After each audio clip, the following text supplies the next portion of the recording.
So I'd like to talk about the best parenting advice I received.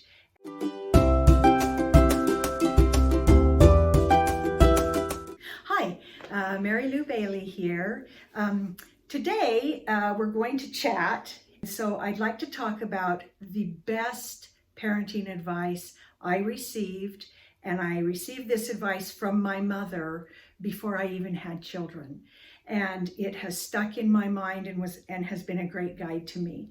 And so just let me give a disclaimer. I am not the ideal parent. I have made mistakes many times. I've had to apologize to my children over and over years. So I am not saying this thinking, oh, I'm such a great parent, because that's not the case. But I have been a parent for many years. My youngest just graduated from high school, and so I have 5 children who are adults who are amazing adults, and they're very good at being adults. I've also been a public school teacher, a private school teacher for many years, and I've seen all kinds of parenting styles, and I've seen the result in children. And I have taught classes where I have the same children over several years through different grades. And so I've seen kind of results of certain types of parenting. I've also read pretty extensively on parenting, and I would say the half of the books I have read are utter garbage and foolishness. And about half of them have some really good content. So be very careful and perceptive about what you read about parenting, and do not believe everything you hear. And I could apply that to what you hear me say, but I'm just telling you from my years of careful observation and experience, some of the things that I've seen result in positive outcomes for kids. So I'm going to tell you the most important parenting advice, number one piece of advice I ever received, and that is never threaten something that you yourself are not willing to follow through with. So I'm going to give you an example of that. So we were on vacation, we were at the pool, it was an evening, and I saw a couple there with 2 children. One was pretty small, like a baby, and the other was probably a 4 or 5-year-old little girl. And so they were having fun, they were swimming. The parents were pretty bossy and harsh to the kids, just in general. I thought that was interesting. But then there they were at the pool having fun, and maybe they'd had a bad day. I don't know. And maybe that child had been very difficult all day. You don't know the circumstances. But here's the part of it that I thought was really interesting and detrimental. So the dad says to the little girl, okay, we're going to leave in 5 minutes, and then we're going back to the room. Okay, he set the standard, and I thought it was so interesting. So I actually looked at the clock to see. So about 10 minutes into it, the dad said, okay, 5 minutes are up. It's time to go. The little girl freaked out. She started crying and yelling and blah, blah, blah. So then the dad said, okay, 5 more minutes, and then we're going. And I just thought, he just taught his daughter that he cannot be trusted, that what he says does not matter. It's not real. He just says stuff. And he taught her in that moment. Now, in teaching children, keep this in mind. Always ask yourself, what am I teaching that child? Always. What am I teaching that child? If your child is a brat, you need to say, what am I teaching my child? That it's okay to be a brat? Okay, so anyway, this went on, and every time he said, okay, time to go, she yelled and screamed and blah, blah, blah. Finally, the mom got tired of it. She took the baby, and she went back to the room. And there was the dad dealing with a child who didn't believe a word he said and had no idea how to be the boss of the family, because that little girl was the boss of the family, at least in that moment. And it made me sad because I saw that the child was unhappy, the dad was unhappy, and things were not going well. Eventually, the dad said, it's time to go, and he meant it this time.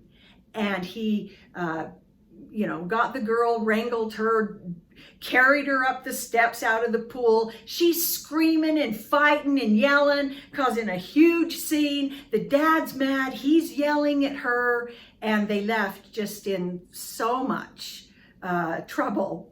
And it really taught me a lesson.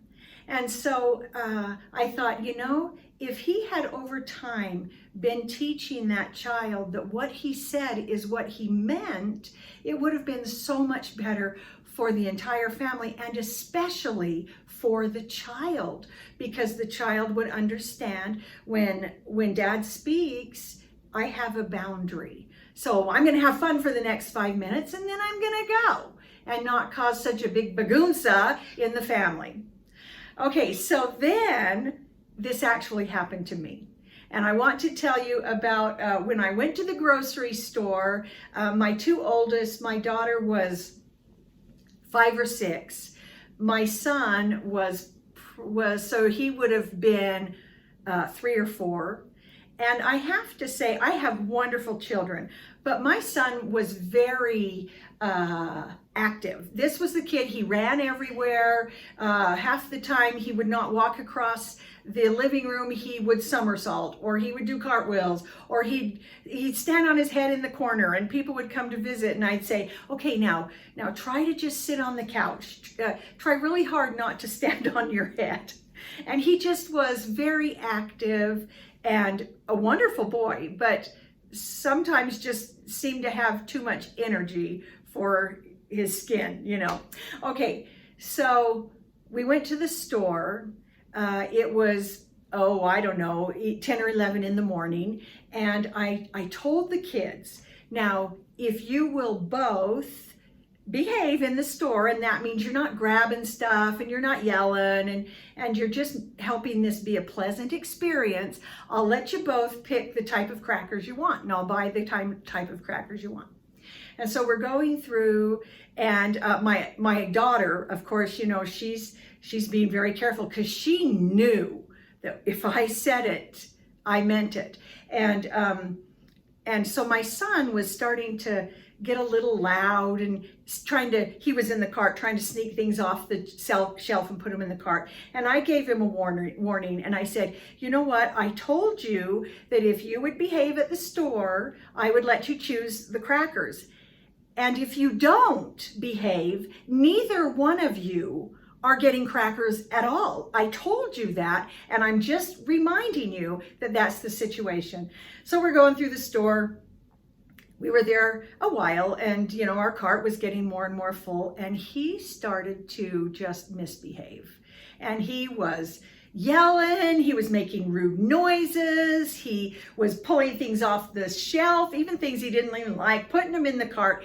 I was getting frustrated, but I had a cart full of food. And I thought, oh man, we've got to get through this, because I've got a cart of full food. And all of a sudden I realized I am not being honest with him. I've told him something, and he's getting away with all this stuff, and I've completely lied to him, and I've got to do what I said I would do. And so I thought, okay. And I said, all right, you know what? You've lost your chance. My daughter started to cry, because she knew then that they weren't getting crackers at all. And he was like, oh, no, I won't do it anymore. And I said, too late. I gave you a chance. I gave you a warning. I went to the manager of the store. And this is what really surprised me. Now, remember, my son was really loud and disruptive. And I went to the manager of the store, pushing the cart, and I said, I am so sorry. I have a cart full of food, but my son is misbehaving, and I'm actually going to leave, and I'm going to have to leave this whole cart of food sitting here. I'm so sorry. And you know what he said to me? Thank you. I was stunned. I was just like, because I hadn't realized how his behavior was affecting a lot of other people. I only was recognizing how it affected mine. We left the store. My daughter's crying. My son's crying. We get in the car. I was angry. And I was just like, I can't believe you did that. We came to the store and I wasted all that time. I'm going to have to come back later, blah, blah, blah. I gave him my lecture and then dead silence. And we're driving home, and I was just kind of upset at him. But as we were driving and I calmed down a little bit, something in my mind said to me, he is more important than that basket of food, and what he learns matters. So let the food go. And it helped me to kind of let go of the anger too, because I realized how much I love my son and how much that love means. I give him boundaries and I teach him. And so later that night, I actually went back to the grocery store and I thought about that. It was night, it was dark. My husband's home with the kids. I'm driving there. And that little, oh, I can't believe I have to come back and do the grocery shopping now came into my mind. But then followed by that was that same idea of he is worth so much more than the time it's going to take me to go back to the store.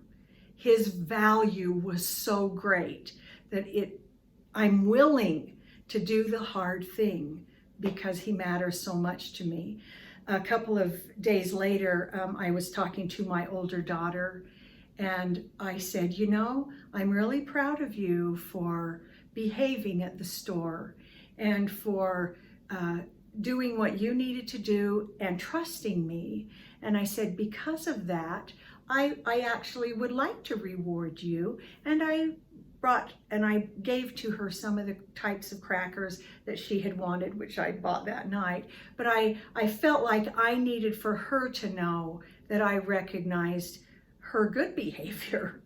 And of course, we got through it. I talked with my son and calmly said, do you understand what happened today? Do you understand why it happened? Do you understand why I said what I said? And we would have a conversation about it. So don't threaten what you're not willing to follow through with. If you don't want to get out of the pool in 5 minutes, don't say you're getting out of the pool. If you're not willing to walk out of that store, don't say that's what's going to happen. You've got to tell them the truth and be firm. Do not be permissive with your children.